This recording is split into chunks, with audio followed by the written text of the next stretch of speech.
What up, what up, what up? It is Week 5 preview, Draft for Upside. I'm your host, the man from the Shark Tank, definitively known as the Hierarchy, and I'm joined with Brewery Mark. Mark, how you doing today? I'm doing good. Getting ramped up for hockey 1 week away. Well, that is exciting. I am getting ramped up for Worlds group stages. The play-ins are over, and we are getting into League of Legends Worlds on Friday. But before all of that, before the Shark Cove returns tomorrow, 8 or 9 p.m., not sure, you and I are going to run through a first look of these NFL games as we see them, questions that we have, and hopefully I can get back to not being absolutely fucking atrocious at NFL DFS. Specifically, the ones that I put in the seasonal league that we have. For whatever reason, I was really, really good in 2020. Always was able to pick my best lineup, put it in there, was in the running, seemingly thought that I had this thing figured out. And since the year has turned to 2021 and beyond, I have been absolutely terrible. I always pick my worst team.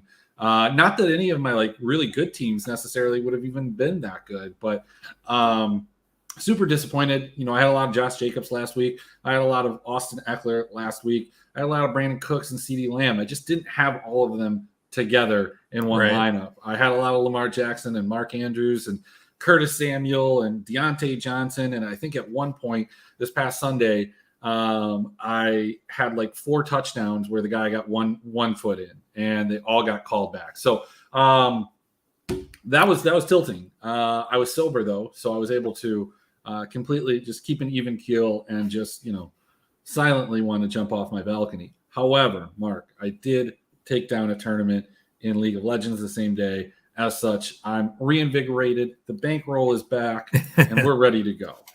That's awesome. Yeah, I do the same thing. I always put my worst lineup into that seasonal league, and the one that really got me was I had a Geno stack, had a Seattle Detroit stack, but I put Tyler Lockett in instead of DK Metcalf in the stack. I had Penny, and then I ran it back with Jamal Williams, but it just wasn't enough. Yeah, over our friends over at Pater, James McCool was talking up Geno, and I had considered it. I even mentioned it on my Sunday morning show with over at Dr. Roto. I was talking about the cheapest quarterback that I would consider. Said there was a lot of hype around Geno. Wasn't sure that I wanted to get there, and I didn't. I stuck with Lamar and Herbert, and it was okay. But obviously, any piece of that game that really wasn't Tyler Lockett was okay. I mean, I had some Jamal, I had some Josh Reynolds, and I really liked TJ Hawkinson, but I did not play him. And I just wish I had played him at the very least in the lineup that I had Eckler in. Because I had Cooks in every single lineup. I had CeeDee Lamb almost in every single lineup. And, I think the combination of those guys would have been pretty fantastic. So it was what it was. I had a lot of Seahawks defense, which looked good for, half the afternoon at least. Well, the one thing is that was a once a year type of game. We're not going to see anything like that again. A Lions 4 stack took down the Millie Maker. It was a 6 stack of that game though. I don't know, man. We might see something like that again. I mean, as the meta shifts and there's these type of games, you've got just a stud quarterback. I know that your opinion of Jared Goff has not always been the highest, but the dude's been in 3 of the top 16 high-scoring games, and he's not playing defense. So, the other team scoring is not his fault, but he has manned the offense for 3 of the top 16 scoring games of all time. Yeah, this new offensive coordinator the Lions have, and I'll actually give a lot of credit to Mark Brunell. He's really worked with Goff all offseason, and you can see the changes in his game. He's more focused. He's making better decisions. He's not trying to outthrow his arm, is the way I would put it. And he's becoming really efficient this year, and he's changing my mind about Jared Goff talent. Yeah, look, I think the big thing about Goff, and this has always been the case, is that Goff has been a good quarterback when he's protected. And I mean, that's the case with a lot of guys. But I mean, he becomes close to an elite quarterback when he has the protection. And, at times he hasn't. I mean, if he was in LA this year, he certainly wouldn't because Stafford's not getting any protection. But here, he has some offensive weapons. They're utilizing some of these guys in ways that they need to be. Now, I was kind of afraid that without, Amon-Ra St. Brown, without a DeAndre Swift, that offense had an opportunity at looking rather anemic. But luckily for them, they were playing against Seattle, whose defense has looked absolutely atrocious on its own, and a team that's just playing up in pace. And, it was the perfect storm. So let's get right into it. I think that this first game Thursday showdown, this is something that you're a little bit more into, but like this showdown looks absolutely atrocious. I think Jonathan Taylor has been announced out. Javonte Williams is out. So you're going to look at these two backfields that are just going to be manned by committee. There are reports that Philip Lindsay might get the majority of the carries for the Colts. And then on the Broncos side, is it Mike Boone? Is it Latavius Murray? Is it Melvin Gordon? Like I tend to believe it's still going to be Melvin Gordon, but if he drops that ball, man, all bets are off. So is Lat Murray is in Denver now? Yeah, he was signed off of the practice squad over in New Orleans. God, that guy keeps creeping up every week. Different team, right? Yep. And I don't know if Philip Lindsay is even in the pool, which just makes it even more kind of interesting. So he's probably the guy that's going to get most. I mean, look, you're looking at two running back stables, Gordon, Boone, Murray, Hines, Jackson, Lindsay. And both of these teams have shown a inability to consistently pass the ball. This just feels like a hard pass for me. Like I don't know. You're more of a showdown guy. I'll probably put a couple lineups in, but I just don't really have a lot of interest in this game personally. Yeah, this is going to be a tough one. If I wasn't so addicted to showdowns, I'd probably pass on it too. But I'll probably build a lot of lineups with defenses and slot receivers, short yardage type of guys. God, Matt Ryan just looks terrible to me. Again, I don't know if it's totally Matt Ryan. Like this offensive line has been absolutely atrocious, and it's a big part of why Jonathan Taylor hasn't been able to do anything. Like the guy's not getting holes. He's not getting the holes that he got last year. The protection hasn't been there, and it's not like they're loaded in the wide receiver position for guys for him to throw to. I mean, Matt Ryan, I think last week had a pretty admirable game, though. I mean, he threw 27 for 37, and that's the same thing the last 2 weeks, actually, as a whole. 73% completion rate. The guy's not doing bad. He's just not – this offense isn't converting at times, and I think that's a real it's the offensive line. You don't have any other way of saying it. You don't have good receivers. You don't have protection. You can't run the ball. That's how they were scoring a lot of times last year. So I don't know. I think that a lot of people are pinning this on Matt Ryan, and he hasn't looked great, but the dude's thrown for a ton. And from a fantasy standpoint, I don't think he can really ask for much more. I mean, he has 2 300-yard games, maybe a couple more touchdowns, I guess. But his price is always low enough. That's not a big deal. Yeah. I think we can kind of fast forward through this game. I need to dig into it a lot deeper, but my initial impression is probably the captain, either the quarterbacks or RB1s, and play a lot of defense. Yeah, I think where I would go is just playing on some of that. They're on the road. It's a bad situation, slow scoring, but I'm going to go to Michael Pittman. I'm going to go with Matt Ryan on the other side. I'm going to play a little Cortland Sutton kind of run back. Yeah, I like Sutton a lot. Those are going to be my trio of guys that I would play. And I'll probably play the $3 20 max and kind of just call it, give me a little skin in the game. But let's hop over to Sunday. First game that I have up on the slate here is the Los Angeles Chargers, still on the road. After traveling to Houston last week, they go back home. Then they go to Cleveland. They're going to play a defense that's pretty good on the road. 3-point favorites are these Chargers. Any interest in this game? What are your questions? What are your thoughts? How do you feel? I think it's pretty straightforward. I mean, you take Nick Chubb, and have we heard what's the injury situation with the Chargers? Have we heard anything on their receivers? I know Williams was nursing something. Keenan Allen's nursing something. Yeah, Keenan Allen didn't practice today. Still has that hamstring issue. We had a limited practice from Josh Palmer, but those are the only ones that are of note. So, a big Mike Williams type of day, especially if he's out. Gerald Everett, super cheap still, 4,200. On the other side of this whole equation, you've got David Njoku, who's really carved out a little niche for himself. But look, the Chargers have been semi-decent against the pass. I mean, this defense has not been good by any means, but they've been gashed by running backs the last 2 weeks, the Jaguars and the Texans.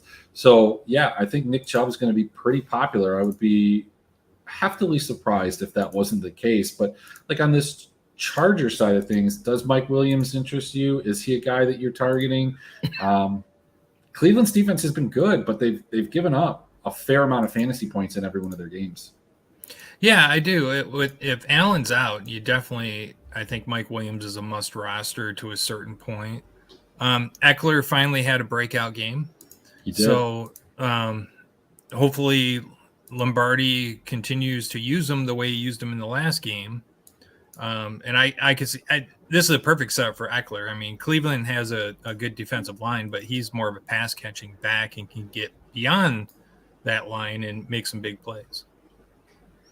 Yeah, I mean, look, the thing about Eckler is that it's not like his usage was all that different. I mean, he had 13 carries, just 2 of them went into the end zone. He had 7 targets, which was the lowest in the last 3 games. Just one of them happened to go into the end zone. Yeah, I don't know. It just felt different. The routes they were putting him out, the way they were shifting him around, it just felt like they put him in better situations. It might not have been on the stat sheet as many, more carries or anything. It just felt like they schemed a little bit better for him. Sure. I mean, I guess what I'm saying here is you can't count on the touchdowns. I mean, but that's what you're looking at when you're talking about Austin Eckler, is a guy that it seems like when he does score, he scores in bunches. He had multiple games last year where he scored. I'm just looking at 2 where he scored 3 touchdowns and then 4 touchdowns in another one. So they do come in bunches. Not necessarily my favorite spot, but perhaps I do have concerns about the Chargers going on the road to a defense that's just a little bit better, a team that's a little bit more scrappy than the Texans in Cleveland, and doing this 2 weeks in a row. But that's where I'm at. I feel like I probably would bet the Browns here and believe that the Browns are going to win this game. It's kind of crazy, though, because, when we started the season, even after week 1 or possibly even week 2, many people, myself included, thought the Chargers were one of the best teams in the NFL. But you see all of these injuries that they've had, and it's really put them a step below where I had them initially. Missing your left tackle, going against Myles Garrett, that's not going to be fun. No. Mark, let's talk about some division foes of mine and yours. We've got the Chicago Bears, 18 implied points, versus the Minnesota Vikings. Look, there was much about, a lot of hype surrounding these Minnesota Vikings going into the year. A lot of people were talking about a much improved offense, a lot of excitement around this team. Looks the same to me. I think this team feels the same, looks the same. Yeah, I mean, Justin Jefferson is getting 10, 12, 13, whatever targets, and he's doing a lot with them. But that was last year. Adam Thielen is hit or miss. Dalvin Cook is MIA. But he had a pretty good game in London. He had some carries. On the other side of things, though, Chicago, there's nobody playable on Chicago. I mean, Mooney had somewhat of a breakout game on Sunday, but that was really piggybacked off of a 54-yard catch, which won a lot of people overs if you're betting on Justin Fields over 148 because he got 170, but without that 50 yards, it just wouldn't be there. Look, when we're talking about this game, Justin Jefferson's at 9,000, though. That's huge, and I don't necessarily think he's getting such a high workload that it constitutes that, you know? Yeah, that's the problem. Which Kirk Cousins, where we see this offensive line. It's another offensive line that just doesn't seem to be gelling correctly. I mean, they're not opening up holes for Dalvin Cook. Cousins seems to be panicking a little bit in the pocket and overthrowing a lot. I kind of feel like I'm going to avoid this game pretty much completely until Jefferson can show some more consistency and Dalvin Cook gets running a little bit better. And like you said, Chicago's unplayable. Yeah, I mean, looking at this real quick here, I think I think Dalvin Cook at 7,300 something that you have to consider. I mean, he's getting the workload. The touchdowns aren't there. He hasn't gotten to the 100-yard mark. If either of those two things or both of them happen, he's due for a big day. The problem with Jefferson is he's consistent. It's just this price is so high. At 9,000, the guy's getting 10 to 15 targets, but he's going to need to catch almost every single one of those balls unless he's going to get a 2-touchdown game. And look, that happens. It happened in week 1 against the Packers, but he hasn't scored a touchdown since. In fact, he had the 2 games with like 50 yards, bounce back, 150 yards last week, 10 catches. That's the type of game that you need to see from him.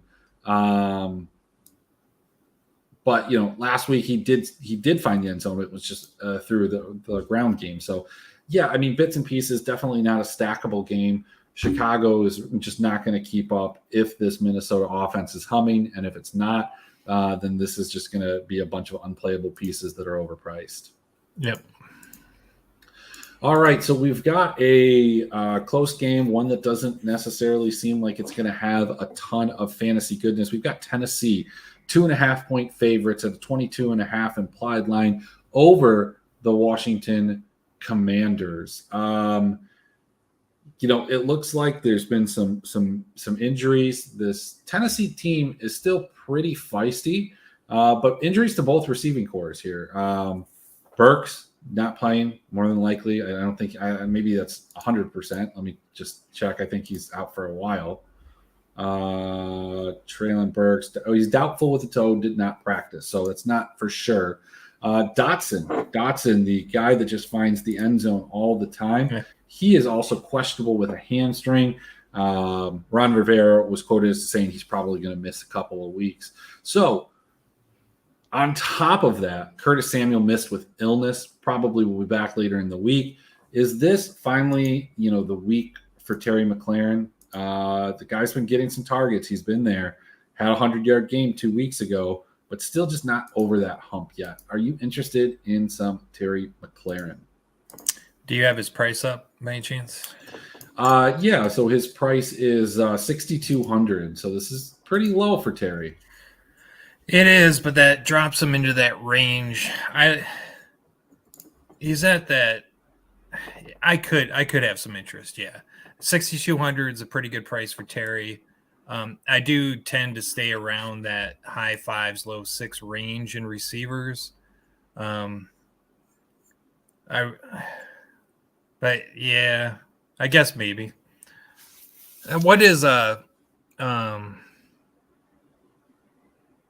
shit? Go on. I lost my train of thought. Yeah, I was going to say, if you look at these two defenses, Washington's been really good against the run the last 2 weeks. Granted, they were gashed by the Lions. They were gashed by the Eagles, or gashed by the Giants, or gashed by the Jaguars too. So they were better against the Eagles. They were better against the Cowboys. But like, look, this Tennessee defense has stopped the run game. We think Brian Robinson might make a return. Antonio Gibson has been completely ineffective. This game is in Washington. Commanders tend to play better there. The one thing I will say about this Tennessee defense, a strength that we kind of thought maybe going into the season of a team that neither you nor I were very high on, was going to be kind of maybe the secondary. But look, the secondary has been bad. They gave up 63 points to the Bills, past, or 71 if you count the tight end. We're talking 49, 59, 62 to the Raiders, and then 71 to the Colts. Massive points to the tight ends. I don't know. I think this is fire up Logan Thomas at 3,200, fire up Terry McLaurin at 6,200. Gives you a ton of flexibility, and possibly, you're even considering guys like Diami Brown or Cam Sims. Curtis Samuel at 5,800 is definitely a guy that, if he comes back from his illness, has seen 11, 9, 10, and 7 targets. Definitely a guy I want there. He just needs to find the end zone or get some more yards. Yeah, I agree with all that thinking, and I like the discount you get with Curtis Samuel too. It might not. I mean, is the game stackable? Could you do a Wentz and maybe Logan Thomas, touchdown Terry, and run it back with Tennessee running backs? I think you definitely can do anything that you want. I just don't think that that's the spot. There are a couple other, I feel like, much, much better spots. And I just don't know what the range of outcomes, like what kind of real ceiling you have stacking this game. Yeah. There are a couple of really juicy ones. Let's get into one that isn't juicy for a lot of reasons. But you've got the Houston Texans, divisional matchup against the Jaguars. The Jaguars have been a pleasant surprise this season. They've looked a lot better. They've got a ton of options on the outside. Kirk, Jones. And then Jamal Agnew came out of nowhere last week to score multiple touchdowns on a week that I was fully invested in Travis Etienne's breakout. But, the Jaguars did not trail early in that game like I thought they were going to. In fact, they led. But I feel pretty confident that that's going to be the case here too. So I don't think this is an Etienne week. I think this is a James Robinson week. I think you can pick a Christian Kirk or a Zay Jones, and you can run it back here because Brandon Cooks at 6,100 is still continuing to see a massive workload. 7 targets last week, caught all 7 of them, 57 yards and a touchdown. This Houston offense just needs to get going earlier. That's the big thing. Yeah, and the thing about Brandon Cooks too is they're throwing to him in the red zone, which is great. He's no longer just the deep ball threat. He's changed his game a little bit to come across, be in the red zone, and I love that about him. Now, on the Jacksonville side, I think their defense has been a pleasant surprise. I think it's a lot stiffer than people gave it credit for, and I think it can stifle this Texans offense, especially Dameon Pierce, who had his breakout game finally, but I know he's not the best running back to begin with. I'm happy he had some success last week. But I think this Jaguars defense can hold them steady. And I think it's going to be a similar game to last week where they get out to an early lead and they can just kind of stifle the Texans.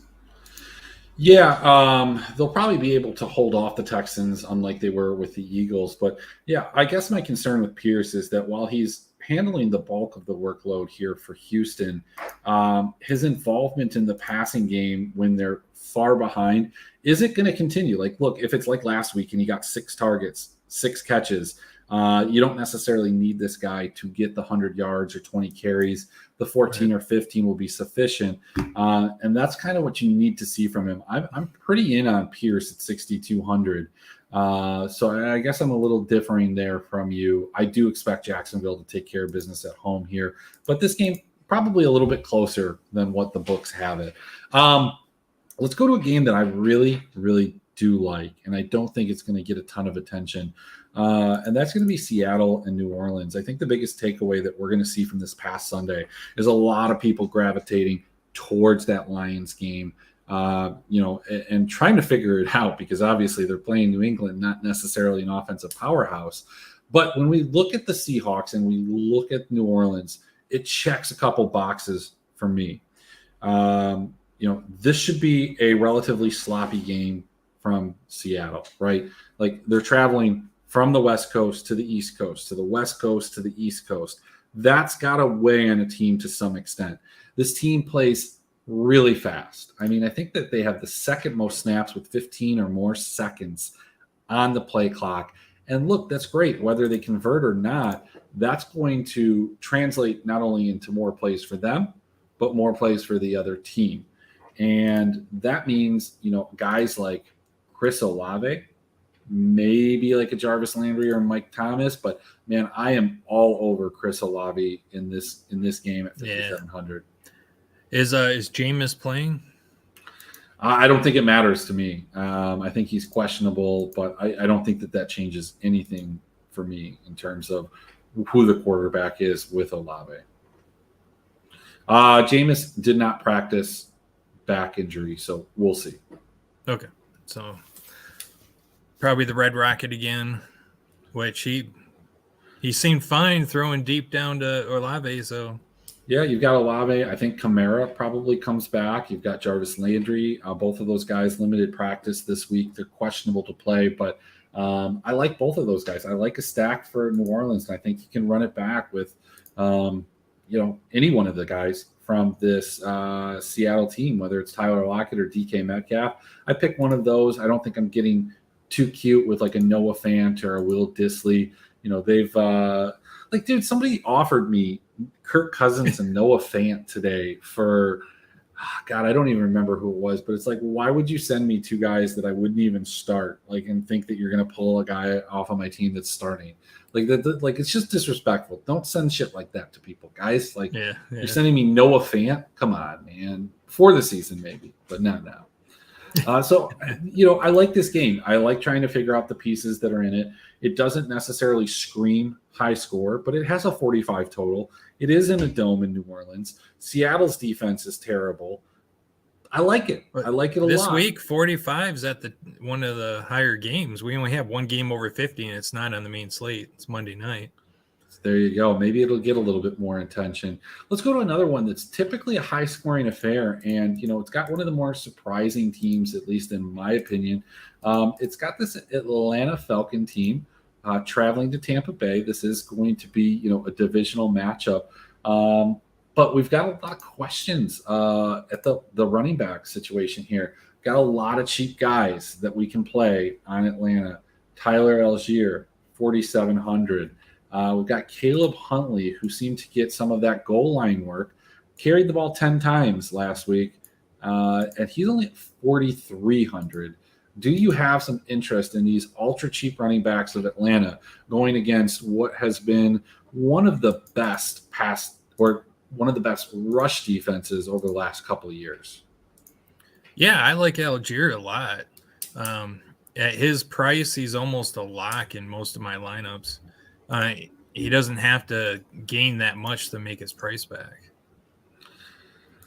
Yeah, I mean, I guess the concern is that we haven't seen either of these guys in the passing game, and who do we think is going to get that work? And we don't know. Hopefully, maybe like a guy like Pitts ends up getting more action as well. That would be nice. But I like running this game back. I think that there's a lot of revenge narrative, and it's like a revenge on Giselle narrative that people are talking about with Tom Brady here. Maybe he's just going to absolutely light it up. Maybe the weight of the world is off his shoulders. People knew, but people know now. Chris Godwin back. Mike Evans just absolutely crazy the other night. They lost that game, but 6,900. Mike Evans is extremely playable. Despite the pass defense from Atlanta, it's been pretty good.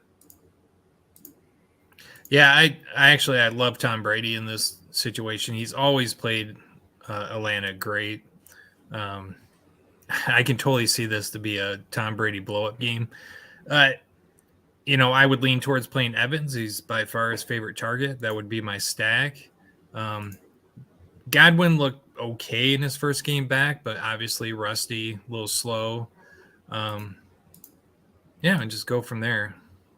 Yeah, so I mean, the question you have to ask yourself if you're playing one or more of these guys, like, do you think that they're going to be able to keep up? Atlanta, that is. And if they aren't, like, how much does that downgrade those guys? Does it upgrade a guy like Leonard Fournette for you? Are you considering another cheap back that was in this game like Rashad White? It's not a big deal for me, but that concern would probably keep me away from stacking this game heavily. Yeah, I guess it depends. Yeah, the scenario I see is that Tampa's going to blow out Atlanta. So, yeah, you're right. You need to look at Atlanta's going to be throwing the ball a lot, so you're going to have this might be a Pitts game. Mm-hmm, mm-hmm. Yeah, I will tell you that it looks like the spread bet 71% of the money is coming in on Tampa. This line was 10.5. It has now moved to 8.5. I think that line is too big. Atlanta is the only team 4-0 against the spread so far this year. So I like playing that. That spread's too big for a divisional game. I get it, they're on the road, but Atlanta's kind of a feisty team. So I think that you can probably stack this game with a little more confidence maybe than I was letting on. Let's go over to the Northeast and talk about the Buffalo Bills. They are 30.25 implied team points going against Kenny Pickett in his first start. 16.2 implied points for the Steelers. The big question that I have, Mark, is how does this offense on the Steelers look with Kenny Pickett at quarterback? The biggest question is, does Deontay Johnson still remain in this target hog role that he saw with Ben Roethlisberger? Had questions about it going into the season, and Mitch Trubisky kept that going. We didn't see a big game from Deontay. This happens. Are you worried that Deontay is not going to get the 10, 12, 13, 14 targets that we are accustomed to? No, I'm really not. In my mind, he's still the best receiver on the team. He will get open and get the best routes. They'll design it to go to the best receiver. So I'm not overly worried about that. Well, one guy that I think is going to see a fair amount of looks and probably will be pretty popular when ownership projection comes out is going to be George Pickens. George Pickens kind of gaining some steam. Maybe he has built up some level of rapport with Kenny Pickett, both of them being rookies. Maybe they hung out together. Who knows? I don't know. But he saw 8 targets. He saw 7 targets the week before. This guy's 4,300. I think he's going to be a popular value spot. Oh yeah, absolutely, especially at 4,300. And you have to figure those two played on the second team all preseason together. Mm-hmm. They're the ones practicing together in the off season. There's going to be rapport, and a lot of quarterback receivers have that. 4,300, yeah, absolutely. Great discount to play him. He's going to get targets. I just think Deontay is still going to be the person who gets the most targets and gets the best routes. Yeah, I think if Pickett comes in as a really highly owned value piece, I'm going to probably try and avoid him. I think that he can have a very bad game. Like we could see a 3-target game like we saw in the first 2 weeks. I probably would want to pivot over to Deontay in that case. I mean, of course, you can play Stephon Diggs. There's a lot of things up in the air about that third wide receiver position for Buffalo. Isaiah McKenzie's kind of banged up. Does Khalil Shakir pop up? I hope he does. I have his Rainmaker card. I could bring him. I'm actually more concerned about number 2. Gabe Davis hasn't done anything this year. Yeah, but he's not on the. I don't think he's hurt anymore. Nope, he full practice. He should be good to go. So look, the guy that I'm interested in is not in the receiving core. The guy that I might want to play in GPPs is Devin Singletary. Now, look, I know you're going to say, look, he had one good game. The guy is boom or bust. But, look, dating back, even into last year, but let's just look at this through the guise of this year. This Steelers defense has allowed 28.2, 22.8, 29.4, and 20.7 fantasy points to running backs the last 4 weeks. I will tell you that this team was one of the absolute worst at stopping running backs or in terms of allowing points last year. Multiple 30-point games, multiple 40-point games. This just feels like a spot where Devin Singletary, who is absolutely cemented himself as the premier back on this team, gets into the end zone once or twice, maybe, get some extra rushing yards. Could he possibly get to 100? I think it's definitely a possibility. Yeah, I like that call a lot. I mean, he's definitely the workhorse back for the team now. And he catches a few balls out of the backfield. So there's a good chance he could put up a couple of touchdowns in this game. Even if he doesn't get to 100 yards rushing, I could see him getting 4 or 5 receptions to add on top of it. Yeah, I hope that we kind of see more like what we saw towards the end of last season and into the playoffs, where the guy was getting, 20 somewhere in the high teens to 20 carries. Right now, he's just not getting those carries, but they've had a really unique set of games. Baltimore, they trailed the majority of the game. That Miami game, certainly a much different game than what they're used to. The starters only played like 2.5 quarters against Tennessee, and I think probably pretty similar against the Rams. So, is this game script going to be a little bit different? Does this follow closer to the Titans?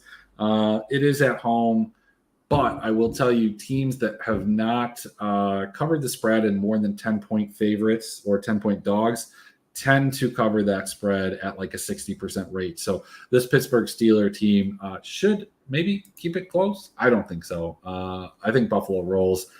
Yeah. Grab a piece out of here. There's going to be somebody that has some fantasy points, and hopefully you get it right. Let's go to a game that I think is stackable. I think that this game, albeit a division game, albeit maybe not in a prime weather location, but we've got the Miami Dolphins going to the New York Jets. Now, of course, the big thing here is Teddy Bridgewater is going to be under center for Miami. Does that change anything for you? Do you think that, do you not want Jalen Waddle? Didn't practice, groin injury. And if he doesn't practice, are you automatically just locking and loading Mr. Tyreek Hill? What's the spread on this? We've got a 3-point spread. We've got Miami as a 3-point favorite here. Yeah, I think you have to lock in Tyreek, right? It's the Tyreek and Waddle show. I mean, that seems to be their entire offense for the most part. So if Waddle's hobbled at all, I'm locking and loading Hill. What's his price? Do you have it up? Tyreek Hill's up to $8,000. So he is. Yeah, that's tough, but look, it is. But we saw 12, 13, and 14 targets in 3 of these 4 games. Yeah. He's gone over 150 yards in 2 of those. Major touchdown threat. I absolutely love him. I mean, just to give you context, this is a Tyreek Hill that was, in mid-8s and even up to 8,900 at points last year. So his workload has not changed to what we saw. In fact, I feel like maybe they even utilize him downfield more than Kansas City did. Kansas City would find ways to get him open deep, but he became more an over-the-center type of guy and a deep decoy as that team just methodically moved down and didn't take unnecessary chances. This Miami team is a little bit more reckless. They're a little bit more young, maybe some more bravado, something to prove. I love Tyreek Hill at $8,000. If he was cheaper, the biggest problem that you'd have is everybody playing him. At this price, it makes you think twice. I think you run it back with Garrett Wilson, too. People seem to be down on Garrett Wilson, only 6 targets from Zach Wilson. But look, he's not going to get double-digit targets every week. He's at 5,200. I like playing a rookie-centric kind of approach here. I like playing a Garrett Wilson with a Chris Olave, with a George Pickens, and then I can, go ahead and grab myself a Dalvin Cook, grab myself a Tyreek Hill, grab myself some of these other pieces, that are out there. Look, that sounds great to me. Now, this is going to be Teddy quarterbacking, right? Correct. So do they unleash Teddy? Do they let him throw downfield to Tyreek?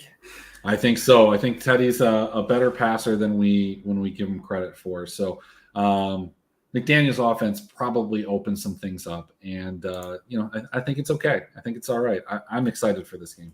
Now, what do you think about Breece Hall?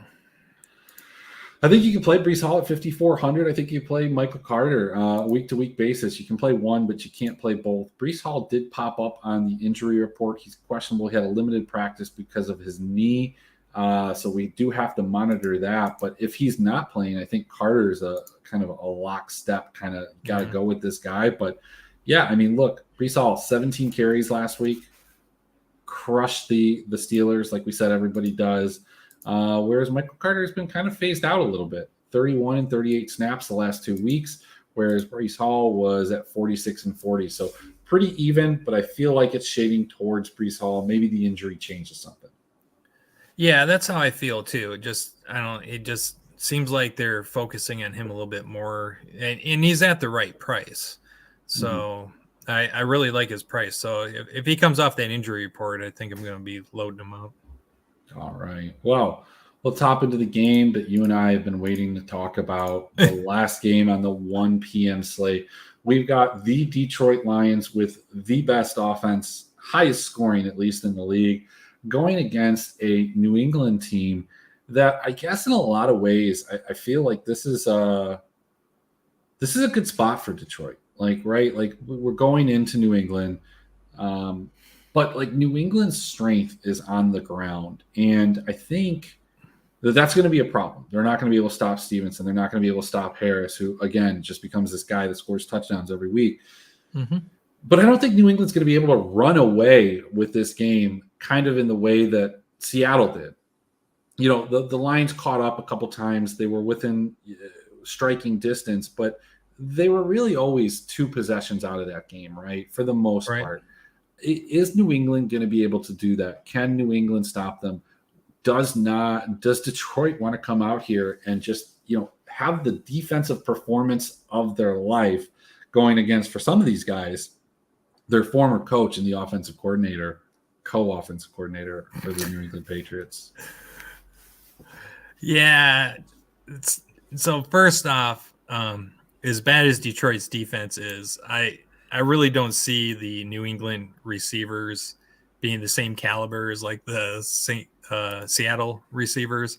I actually think Detroit's corners can handle them relatively well. It will be the ground game that they have to worry about, but ground games are going to be methodical and slow, so I don't think New England's going to pull away necessarily here. Now, it's a typical Bill Belichick moment. One thing I really like about this game is I'm going to be fading Hawkinson. I think the recency bias, that huge game that he had, people are going to try to play him. That's going to be the receiver that Belichick takes out of the game. That's the one thing you can always count on with New England is they target that one player and just completely annihilate him. Yeah, I mean, look, the biggest problem I think for the Lions is just like they're banged up. There are not a lot of teams that are as banged up as them. I mean, look, these are all guys that are questionable and didn't practice.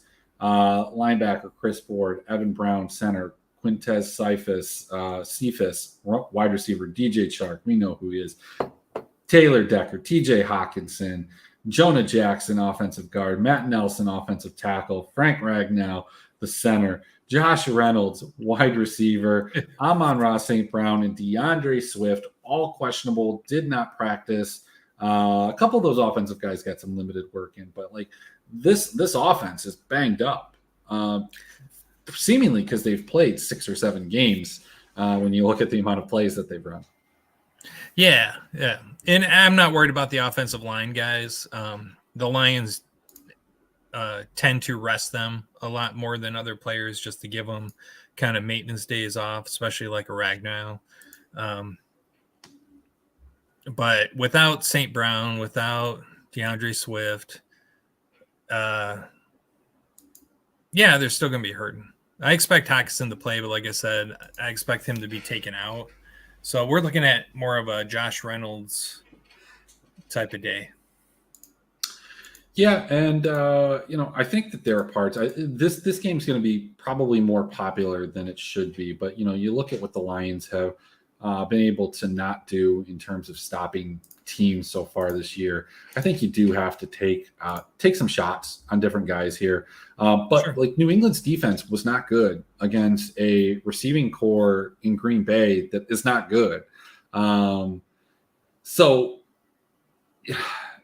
they played very well against the Steelers, who have looked bad. They played well against the Ravens to some extent, but got gashed by Mark Andrews. They got gashed by Lamar Jackson. So some of those fantasy points that would have been attributed to other positions went into these other places and were funneled there. I like taking stabs at like Jacoby Myers if he's playing at 4,800. I don't think you can go wrong. Devontae Parker is the type of receiver that eats up the Lions, 4,700. And if he's not playing, or if you feel like they are going to center on one guy, then Nelson Aguilar at 4,000, just absolutely all these pieces become very playable. Same thing can be said about Damian Harris and Ramondre Stevenson at 56 and 5,500. There's just a lot of guys that you play here. The one guy I don't think you play is Jamal Williams. Jamal Williams at 6,500 got there last week. I don't think he gets there again this week. He really got there, but he scored 2 touchdowns in 3 of the 4 games. That's going to regress. But maybe not. Look, if they're scoring 5, 6, 7 touchdowns a game, maybe he gets 1 or 2 of those every single time. I don't know. Let's go to a game that has like no interest for me, and that's going to be San Francisco and Carolina. Carolina, I just don't think you can play anybody. Christian McCaffrey is too expensive. I mean, look, if you drafted him in your redraft fantasy league, you're okay with the production he's getting, especially because of the guys around him. Your decision with Jonathan Taylor, Christian McCaffrey, I think you're happy with Christian McCaffrey. You're kicking yourself that you didn't go Cooper Kupp or Justin Jefferson, but you're happy you didn't get Jonathan Taylor, right? Right. He's not Christian McCaffrey pre-injury that we remember him as, but he is a guy that is accumulating yards. This team sucks around him. This Carolina defense is good, though. This Carolina defense is good. I can't play Jeff Wilson. I don't think I can play Deebo Samuel at 77. I don't want anything. This game's just a complete wash. I think the San Francisco defense at 3,800 is maybe playable, or even the Carolina defense at 2,600 at home against kind of an anemic offense in San Francisco. Yeah, I agree. I really don't have any interest in this game. All right. Well, let's hop over to the 425 games. We've got 2 of them left. We're moving at a great pace here. Wonderful pace. We've got the Dallas Cowboys against the Los Angeles Rams. 2 teams that are seemingly in different places, Mark. When Dak went down at the beginning of the year, did you think that this Cowboys team would be where they are? And at the beginning of the year, did you think this Rams team would be where they are and who they are? No, 2 things is I didn't realize Cooper Rush was this solid of a quarterback. He's doing a fine job manning this team. And I had no idea that the Rams offensive line would be this bad. I knew it wasn't great, but it is horrible. Yeah, so from the Dallas perspective, I've seen some reports and people talk about how Cooper Rush is one of the smartest kind of guys. He's going to transition to an offensive coordinator at some point and do very well. This guy broke down some tape. I don't remember who it was, but showed some of the throws, showed exactly what he was reading, how he read it, and what was good. So I really like that. And I think that, he has a rapport with CeeDee Lamb, who is a little bit priced up at 7,000. We've gotten into a point where it's tough to play him, but I still think that you can, depending on what your, ownership comes back at. And look, people are going to say Jalen Ramsey, who's covering CeeDee Lamb. I don't think that matters. Not ever, not now, not here. But look, this LA team, it almost feels like they won the championship. Dude, it feels like Rocky in Rocky 3. That's what it feels like to me. Clubber Lang has come in and is just beating the shit out of these guys. When are they going to respond? Or are they just going to hang it up? Who knows? Yeah, I can't believe how bad Allen Robinson looks. Man, he looks like he's 80 years old. He can't get open. He can't catch the ball right through his hands. And Stafford's running for his life, has a sore elbow to boot. He had no choice but to throw every pass to Cooper Kupp last week for a record-breaking number of targets. And and Dallas doesn't have a terrible defense, so you can expect Cooper Kupp to still get there. You kind of always play him, especially in cash, and Higbee, but I don't know. I don't know if this is the spot where they're going to blow up. I think this is going to be another tightly contested game. Yeah, when you look at this, I mean, they're 5-point favorites. They are at home. I feel like that they've maybe played a little bit better at home than they have on the road. I guess that's not necessarily true because they got crushed by Buffalo, but they played the Falcons decent. I mean, I don't know, man. Maybe this is just, not it. This is not their year. Tyler Higbee is going to be the highest owned tight end at 4,300 coming off of a 14 target game. At some point, though, you have to figure that there is some dissension in the locker room from guys like maybe like an Allen Robinson. When do you pick up the phone and call Odell Beckham, or have they probably already done that? Oh, I think they have. If you listen to the telecast last week, they were talking about Odell saying, he's there. It's a business. We got to work out the money. He's rehabbing down the Bahamas, and so I think they've reached out, and he's asking for a certain amount, and they're not quite there, ready to say we'll give you that. Fair enough. Let's move into this last game and wrap it up here. We've got the Arizona Cardinals hosting the Philadelphia Eagles, a game of birds playing. It's a bird fight. Who do you like? Who do you want to play? This Philadelphia offense has looked dynamic. Jalen Hurts has ascended to a spot that looks kind of like COVID year Josh Allen. But we've seen Jalen Hurts in the past get off to great starts, not unlike the other quarterback, Kyler Murray, in this game. Do these guys start to crash down to earth? Is this the week, or is that going to happen later in the year, or not at all? It's looking like not at all, but I definitely say this is not the week. Okay. Arizona's defense is atrocious. So, Jalen Hurts is probably going to be my cash game quarterback this week. I'm going to be stacking him up as much as I can.